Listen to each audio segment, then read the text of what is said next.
उनके 17 मिलियन से ज्यादा सब्सक्राइबर्स हैं। Please give an energetic and warm welcome to the one and only Khan sir.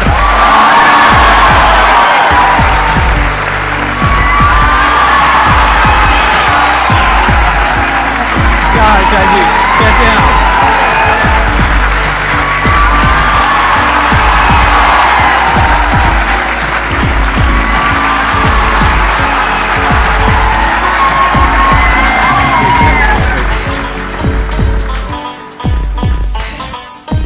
इससे पहले कि ऑडियंस आपसे कुछ पूछे या इंटरेक्ट करे, मेरे माइंड में एक क्वेश्चन है आपको जी। जो बच्चे हैं वो आपके इतने दीवाने क्यों हैं, इतने पागल क्यों हैं आपके पीछे? मतलब मेरे कमेंट सेक्शन में भरा पड़ा था खान सर कब आएंगे, खान सर कब आएंगे। मतलब ऐसा क्या जादू कर दिया आपने बच्चों के ऊपर? ये सवाल हम आपसे भी पूछते हैं, हमारे पे भी इतना कमेंट आया, इतना मेरे तो ऑफिस में लोग चले आए कि सर कब जा रहे हैं। अच्छा। क्योंकि हम लोग का तो एग्जैक्ट है, वही पढ़ाना है। हाँ। तो देखिए हम लोग का मेन है कि बच्चों को जो जरूरत रहती है कि अगर लड़का पढ़ने आया है उसके मन में कोई डाउट ना रह जाए। हम उसको कहते हैं कि हम तुम्हें पढ़ा रहे हैं, दम है तो भूल के दिखाओ, याद करके नहीं।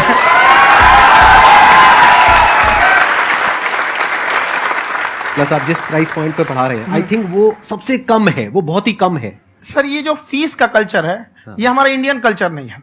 हमारा इंडियन कल्चर गुरु दक्षिणा है, उस हिसाब से वो सही है।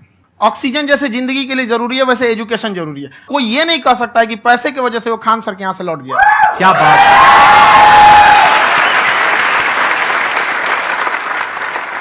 मैंने देखा कि आपका ये जो चैनल है कि ये पिछले 3 साल के अंदर अंदर ही ग्रो किया है। हमको जब चैनल शुरू हुआ तो एक दिन में हम 4-5 वीडियो बनाए। एक हमको कुछ आता, आज भी नहीं आता इतना, तो हम देख के कैमरा उमरा तो हम कंफ्यूज हो गए, बाप रे। तो हम एक ही दिन में वीडियो शूट किया, पढ़ाने वाला टॉपिक था हमको। उसके बाद कभी वीडियो नहीं, 6-7 वीडियो एक ही बार शूट कर लिए। और एक जो थे जिनका कैमरा वगैरह था, मेरे पास कैमरे भी नहीं थे उस टाइम, और कैमरा 35,000 का था। तो 6 महीना इसी में लग गया, जो 35,000 इसी में फंस जाएगा।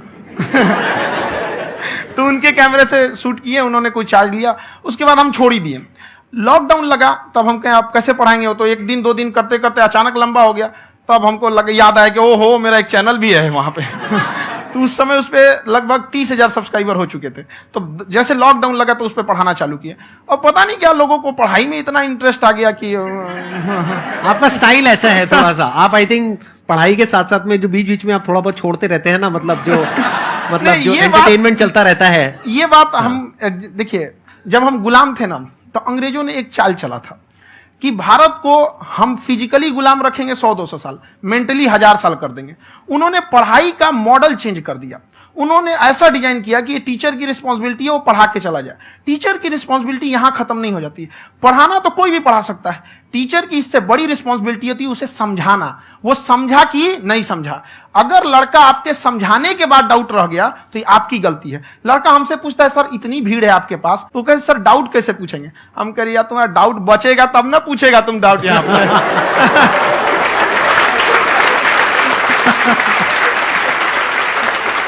कॉन्फिडेंस नेक्स्ट लेवल है खान सर का, मानना पड़ेगा। और शायद यही वजह है इनकी जो ग्रोथ है उसका। किसी ने शायद सपने में भी नहीं सोचा होगा कि पिछले 2 साल के अंदर अंदर जो आपके चैनल की ग्रोथ हुई है, जैसे आप खुद ही बता रहे हैं कि लॉकडाउन के टाइम पे आपके 30,000 के करीब सब्सक्राइबर्स थे, आज की डेट में 17 मिलियन है। और मेरा एक क्वेश्चन और है, इससे पहले कि ऑडियंस में से आपसे कोई क्वेश्चन पूछे, कि कई बार आप ऐसे भी टॉपिक्स टच करते हैं जो थोड़े से कंट्रोवर्शियल हैं या थोड़े से सेंसिटिव हैं, जिसके ऊपर बात करने की हिम्मत आई थिंक बहुत ही कम लोगों में है। तो आपको कभी ये नहीं लगता है कि कहीं ज्यादा तो नहीं हो रहा है, इसको थोड़ा रोक देते हैं, थोड़ा कम कर देते हैं? क्योंकि कोई लाइन ही नहीं है वैसे तो बोलने को, तो आप कुछ भी बोल दो, कितना भी बोल दो। हुई है कंट्रोवर्सी बहुत बार। एक्चुअली बचपन से हमको फौज में जाना था, और फौज वालों के लिए ये सब मायने नहीं रखता। उसको करना है मतलब करना है, तुम सामने कुछ भी रहो, डजंट मैटर।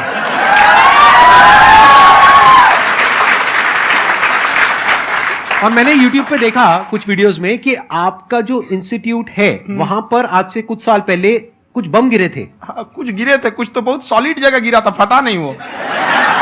मतलब आपके आसपास? हाँ, बम को भी पता है कि टीचर की इज्जत किया जाता है।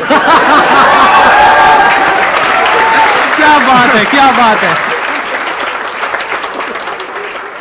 मैं समझ पा रहा हूं कि ये आपके अंदर जो एटीट्यूड है ये कहां से आ रहा है, क्योंकि आप बचपन से ही फौज में जाना चाहते थे तो आप जंग के मैदान में ही खड़े हैं एक तरीके से, बस फर्क यह है कि आपके हाथ में कलम है, हथियार ना हो करके। हथियार से एक आदमी की जान जा सकती है, हाँ। कलम से बहुत ताकत होता है। शिक्षा एक ऐसा हथियार है ना, हर कुरीतियों से लड़ सकता है, हर तरह की समस्याओं से, और ये एक ऐसा हथियार है, ये मेटल डिटेक्टर में भी नहीं पकड़ाता है।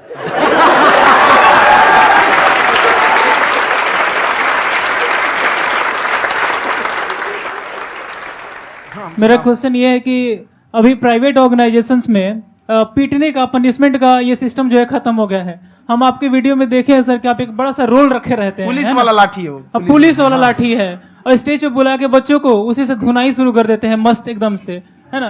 तो सर मतलब कि बच्चे मतलब कि डरते नहीं है आपसे, और इस तरीके से कैसे कनेक्टेड हैं आपसे, है ना। और एक और क्वेश्चन सर, यूपीएससी का जो आप अपना बैच स्टार्ट करने वाले हैं, ठीक है, उसके बारे में बताइए सर, क्योंकि मुझे मतलब कुछ इशू करना है सर, ठीक है। और संदीप सर को देख लिए, मेरा तो वैसे ही हो जाना है।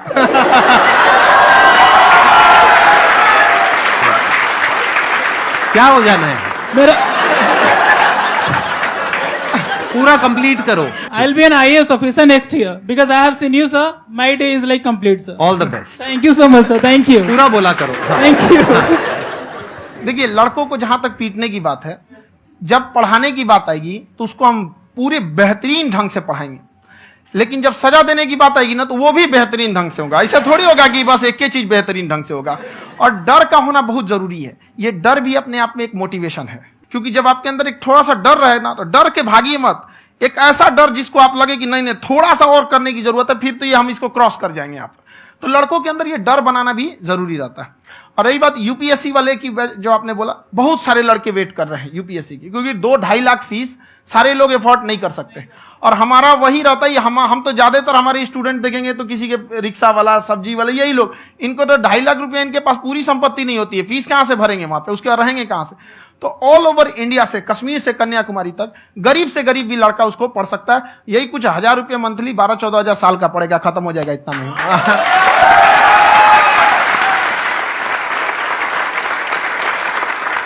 ये जो डंडे वाली बात इन्होंने कही, ये सच है? मतलब आप हाँ, सच में एक डंडा रखते हो पुलिस का ही है वो, और मारते हो? हाँ। कि मतलब अगर कोई लड़की छेड़ता है या ऐसा कोई भी उल्टा पुल्टा काम पढ़ाई करता लिखाई है, कुछ भी गलती करेंगे तो पिटाएंगे वो यहाँ पे, कैमरे पे, ऑन कैमरा, जैसा भी रहे, कुछ भी पिटाना तो उनको फिक्स है। एक तो कोई मतलब विधायक जी थे, उनके लड़का को पीट दिए, तो चला दल बल लेके अपना वहां पे। उसने घर पे नहीं बताया था कि सर ने पीटा है, बस बोल दिया कोचिंग में पीटा है। बाद में पता चला हम पीटे हैं, तो उसके पिताजी मेरे सामने और पीटे।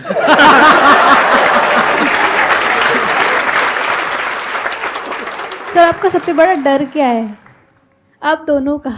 फौजी को डरे नहीं लगता है, बाकी अफसर से पूछिए।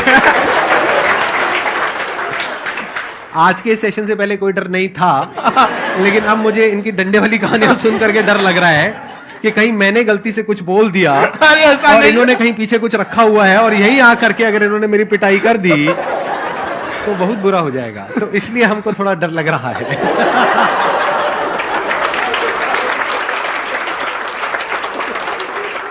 आपकी डेली कितने घंटे क्लासेस होती हैं? 6-7 घंटे। अभी भी खुद ही करते हो आप? हाँ, जो भी हमारे classes स्टाफ करते परेशान रहते हैं। हम 1:30-2 बजे सोते हैं, सुबह 6 बजे उठ जाते हैं, परेशान रहते हैं। हैं। अरे इतना क्यों करते हो, है ना? कभी क्योंकि तो उनको कुछ भी नहीं साथ साथ करते। लगना पड़ता है ना। उनको साथ साथ लगना पड़ता है। हम जग गए तो कोई सोया थोड़ी रहेगा, परेशान रहते, दिन में सोते ही नहीं है, बेचारा कहीं कहीं जाके सोते रहता है। तो हम सीट बांध दिए कि भाई तुम इस समय सो जाना, तुम इधर सो जाना। आपकी शादी हो गई या नहीं हुई अभी? मेरी खुशहाली देख के आप आइडिया लगा सकते हैं।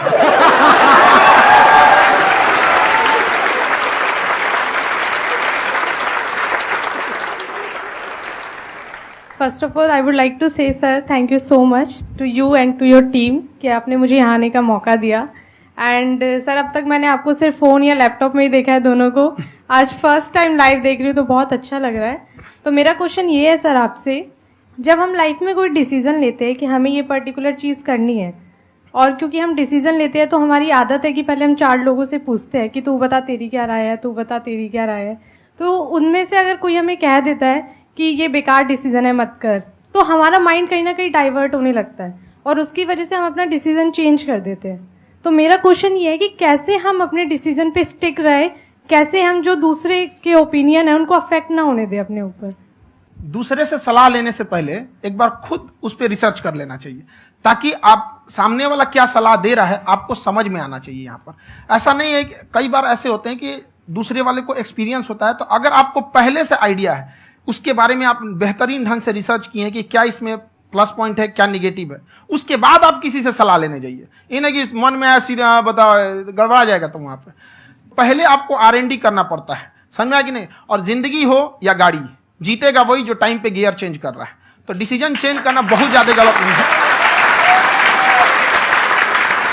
इन्होंने बहुत अच्छी बात कही है और मैं इसी बात में थोड़ा सा और ऐड ऑन करूंगा कि ये जो आपने कहा ना कि अपने डिसीजन पे स्टिक कैसे रहें, ये कोई अच्छी क्वालिटी नहीं है, क्योंकि टाइम टू टाइम आपको अपने डिसीजंस को चेंज करना होता है। जैसे आपने 4 लोगों से डिस्कस किया, कोई इंसान कुछ पॉजिटिव बोल रहा है, कोई नेगेटिव बोल रहा है, उससे फर्क नहीं पड़ना चाहिए। डिपेंड ये करता है कि वो जो बोल रहा है उसका बेसिस क्या है। क्या वो किसी नॉलेज या एक्सपीरियंस के बेस पे बोल रहा है या ऐसे ही कुछ भी बोल रहा है? ऐसे ही बोल रहा है तो फिर उसकी बात पे ध्यान क्यों दे रहे हो? अगर किसी नॉलेज या एक्सपीरियंस के बेस पे बोल रहा है, फिर चाहे वो पॉजिटिव बोल रहा है चाहे नेगेटिव बोल रहा है, दोनों ही मायने रखता है। उसके बाद में रिसर्च करनी है और फिर रिसर्च करने के बाद में फाइनल डिसीजन अपना खुद का होना चाहिए। अब वो डिसीजन उससे अलग भी हो सकता है जो आपने पहले लिया था, और वो सेम भी हो सकता है। सर मेरा क्वेश्चन दोनों से है आपसे, how to deal procrastination and laziness. हमारा ब्रेन है ना, ये बहुत आलसी टाइप का, इसको आराम खोजना पसंद है। अब थोड़ा सा भी अब इसको आराम की ओर लेके चले गए ना तो फिर उधर ही रहेगा। आप सोचेंगे 10 मिनट आराम कर लेते हैं ना, तो 10 मिनट 2 घंटा बना देगा। उसको टॉर्चर कीजिए, चल 10 मिनट बाद में। उसको आप उस पर हावी में, वो कह रहा है कि हमको आराम चाहिए, आपको हाँ आराम मिलेगा, पहले काम फिर मिलेगा आराम। तो आप उसके हिसाब से मत चल। आपका मन कर रहा है थोड़ा सा देख लेते हैं, कोई नोटिफिकेशन आया, आप कोई काम कर रहे हैं, क्यों पहले काम कर लीजिए, बाद में देखिएगा ना नोटिफिकेशन। आप हावी मत होने दीजिए यहाँ पे। अगर आप 5 मिनट भी थोड़ा सा लूज पड़े ना, थोड़ा सा कमर सीधा कर लेते हैं, 2 घंटा बर्बाद कर दिया आपको। हावी मत होने दीजिएगा उसको अपने ऊपर। प्रोक्रेस्टिनेशन को तोड़ने का एक ही तरीका है, सबसे छोटे लेवल पे ले जा करके उस गोल को तोड़ दो। यानी वो गोल बहुत बड़ा है, उसको ब्रेक डाउन करो, उसके सबसे पहले स्टेप पे आ जाओ कि उसको अचीव करने का सबसे पहला स्टेप क्या है। जैसे गाड़ी चलाना सीखना है, उसका सबसे पहला स्टेप क्या है। अगर घर में कोई नहीं है सिखाने वाला या सिखाने वाली, तो बाहर जा करके जो गाड़ी का ड्राइविंग स्कूल है उधर जा करके पैसे दे दो। अब फंस गए ना तो फंसा दो अपने आप को। दिमाग ये लगाओ कि अपने आप को कैसे फंसाया जाए। जब हम फंस जाते हैं ना तो फिर हमको वो काम करना ही पड़ता है। Then there is no looking back. जब तक आप सोच रहे हो तब तक सोच रहे हो, उसको बोलते हैं पैरालिसिस ऑफ एनालिसिस, कि आप सोचते चले जा रहे हो अपने माइंड में, मैं ये करूंगा वो करूंगा वो करूंगा वो करूंगा, और प्रोक्रेस्टिनेट हो रहा है, वो चीज टलती चली जा रही है। तो उसको छोटे से छोटे लेवल पे ब्रेक डाउन करके उसको कर दो, दैट इज नंबर 1। और जैसे ही करना शुरू करते हो, कोशिश करो कि उसको जब तक कि आप सही से नहीं कर लेते हो उसको छोड़ना नहीं है, तो आपकी लेजीनेस भी खत्म हो जाएगी। कई लोगों को तो हमने देखा जो सप्ताह में कुछ भी नहीं करता, वो भी संडे को आराम कर रहा है।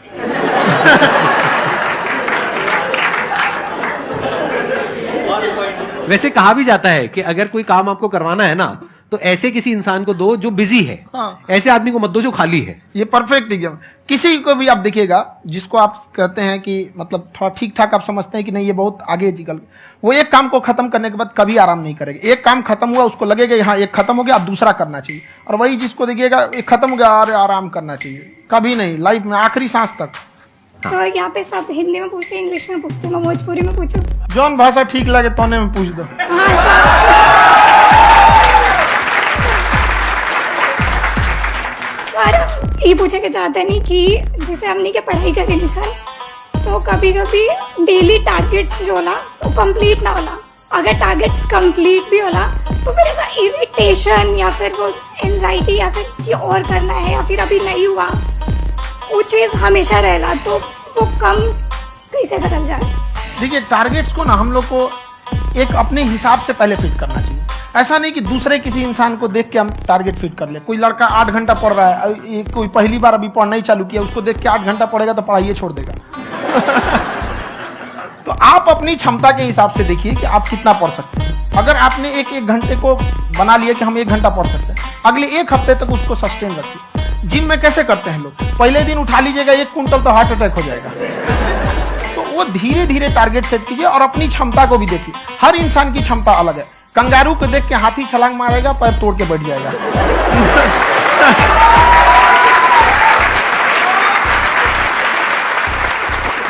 अब संदीप सर का मोटिवेशन देख के इसका मतलब क्या कि ट्रेन के आगे खड़ा हो जाएंगे, ढकेल देंगे तुमको।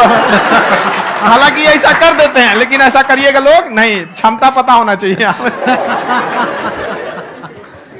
आपके अंदर एंजाइटी हो रही है कि मैंने कर तो लिया है, आप ये नहीं कह रहे कि मैंने कुछ भी नहीं किया है फिर मेरे को एंजाइटी हो रही है, आप ये कह रहे हो मैंने काफी कुछ कर लिया है फिर भी एंजाइटी हो रही है कि कहीं कुछ छूट तो नहीं गया है। तो बेसिकली आपको ये देखना है कि अगर आपके अंदर ये एंजाइटी हो रही है, that means you are a very good student, आप एक अच्छे स्टूडेंट हो। क्यों? क्योंकि बहुत सारे स्टूडेंट्स तो ऐसे हैं उनको पढ़ने के नाम से एंजाइटी होती है। तो आपको एंजाइटी हो रही है कि मैंने पढ़ लिया, दिन में मानो 8 घंटे का आपने टारगेट सेट किया और 6 घंटे पढ़ लिया, या मान लो 8 घंटे भी पढ़ लिया, फिर भी एंजाइटी हो रही है कि मैंने 10 घंटे नहीं पढ़ा।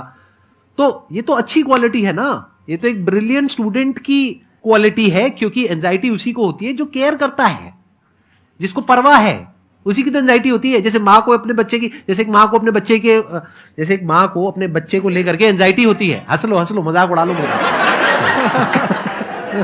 कोई बात नहीं, एडिट कर देंगे इसको हम। हाँ।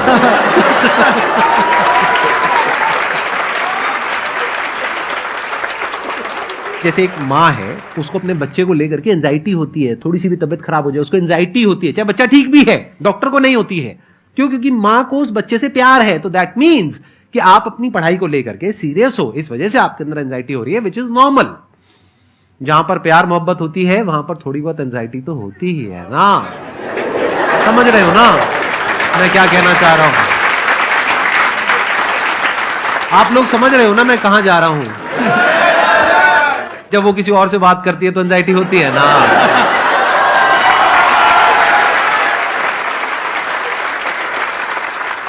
सर, आपकी स्टोरी हमने सुनी थी, तो एक टाइम आया था जब आप गंगा किनारे जाके बैठ गए थे, उस समय आपको कुछ समझ नहीं आ रहा था।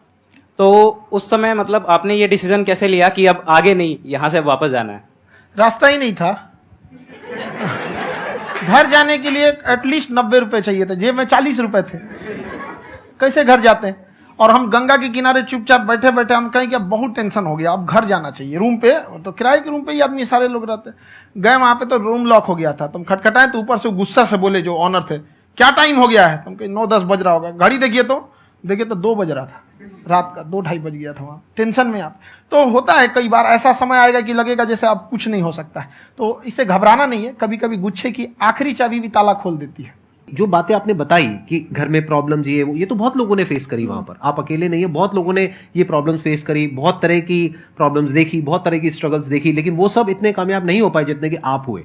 तो आपके अंदर ऐसा कुछ ना कुछ है जो औरों के अंदर नहीं है। तो वो मैं जानना चाह रहा हूं कि वो ऐसा क्या था जहां से कि आपका दिमाग यहां तक सोच पा रहा है कि मैं पूरे इंडिया में इतने बड़े लेवल का चेंज लेकर के आ सकता हूं, एजुकेशन फील्ड में रेवोल्यूशन लेकर के आ सकता हूं। ये सोचना ही बहुत लोगों के बस का नहीं है। मेरी एक खुद की थिंकिंग, अगर हमको कोई 100 रुपए किसी काम के लिए दिया, हम सबसे यही कहते हैं, तो हम कोशिश करते हैं उसे 200 का रिटर्न दे।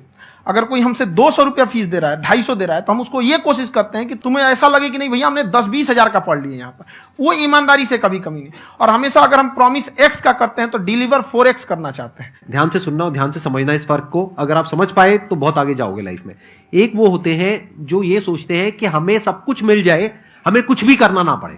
दूसरी कैटेगरी होती है लोगों की जिनको जितना मिलता है उसमें भी चोरी चकारी करते हैं या कोशिश करते हैं कि उससे कम दे सामने वाले को जितना कि हमें मिल रहा है। तीसरी कैटेगरी होती है लोगों की जो इनके जैसे लोग होते हैं, वो क्या करते हैं, वो ये सोचते हैं कि अगर मैंने किसी से 1 रुपए भी लिया, देखा जाए तो 200-250 रुपए कुछ भी नहीं होता है, 200-250 रुपए अगर मैंने लिया तो कैसे उसको 400 रुपए की वैल्यू दूं। ये जो थिंकिंग है ना, यही एक फर्क होता है एक ऐसे इंसान में जो बहुत आगे निकल जाता है और उस इंसान में जो मीडियोकर रह जाता है। आप अपने आप को अपने आप के ऊपर समय दीजिए, उसको डेवलप कीजिए। जब आप अपने आप के ऊपर खर्च करते हैं तो आने वाले समय में लोग गूगल पे आपको सर्च करते हैं। क्या बात है सर, ये आपने अभी बनाया है या ये कोई पुराना आपका वो है? बनते रहता है इसे, फ्लो में बन जाता है। आपके अंदर ना सर एक कवि छुपा हुआ है कहीं ना कहीं जो बाहर आना चाहता है। कभी ना कभी आपने सोचा होगा कुछ? हाँ, कभी कभी देखिए, एक चीज है, संगत का बहुत अच्छा असर पड़ता है। ये चीज को हमेशा, संगति का मतलब लोग हल्के में ले लेते हैं। संगति का मतलब होता है संग संग गति। तो अच्छे लोग के साथ रहेंगे तो संग संग अच्छी गति होती जाएगी, खराब में रहेंगे तो ये भी होता है। बट अपने आप को थोड़ा सोचना चाहिए कि हम केवल जी के मर जाएं इसके लिए नहीं आए हैं। लोग कहते हैं कि सर नाम क्यों नहीं बताते अपना। हमारी एक ही सोच है कि जाने के बाद इस दुनिया से हमको मतलब एक चीज देना चाहते हैं स्टूडेंट्स को कि वो याद करें कि इस पैसे की भाग दौड़ की दुनिया में हर कोई दोनों हाथ से लूटने में लगा है, खाली हाथ जाने के लिए, ये सबको लगा है। तो हर कोई को ये सोचना चाहिए कि था कोई इंसान जो इतने कम फीस में इतनी शिक्षा जो महंगी थी, जो कमाने का रास्ता था, उसको भी एकदम कंपटीशन इतना कर दिया कि अब लोगों को अपनी फीस बढ़ाने में डर लगता है कि अरे यार, लड़का कमेंट करता है कि खान सर इतना ले रहे हैं, आप बहुत बड़ा टीचर हो गए।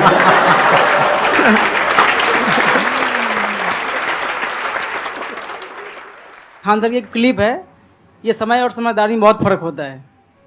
अगर समय रहते समझदारी आ गई तो इंसान कामयाब हो गया, लेकिन अगर समय चला गया फिर समझदारी आई फिर तो बेकार है। तो सर मतलब कुछ आपको ऐसी चीज लाना चाहिए जो मतलब बच्चों जो तैयार हो रहे हैं उनको ये चीजें मतलब एंड टाइम पे दिखे। समझ रहे आप मेरी बात? नहीं समझ?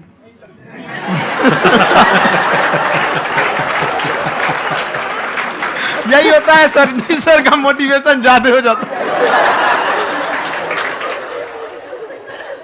जब आप स्ट्रगलिंग फेज में हैं तो कम से कम चीजों को अपने ऊपर खर्च कीजिए, ज्यादा से ज्यादा सीखने में खर्च कीजिए। अगर आपको राजा बनने का शौक है तो गुलाम की तरह मेहनत करना सीखिए, तब राजा बनना।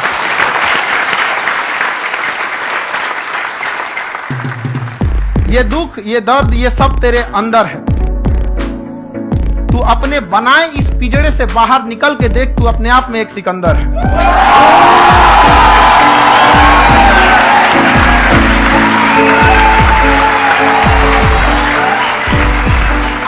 Thank you so much sir for coming. बहुत मजा आया मेरे को आपके साथ में इंटरेक्ट करके। आई एम श्योर आप लोगों को भी बहुत मजा आया होगा।